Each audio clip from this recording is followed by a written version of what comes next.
Ano, sabi? Roda. Ayaw niya may pangalan.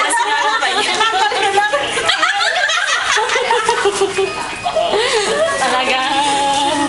Sure na. Alam mo kasi naglagay niya, si Susan. Ate Roda. Adora. Ate Roda. Nakakasulat.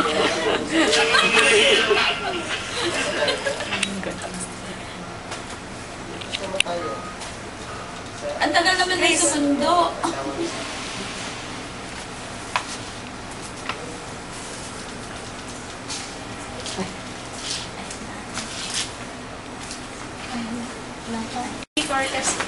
Ano ba kami ulit? May round trip ba naman kami? Punta kami ng 11. Pagdating ng 9. Palakpakan kami, nakalagin na kami ng 11 floor. Baka ano, yung hinahanap niyo nakaalis na. Kaya inano kayo. Ano ba yun? Nagpaparamdam siya? Siya yung may kasalanan. Buhay pa yun! Hindi.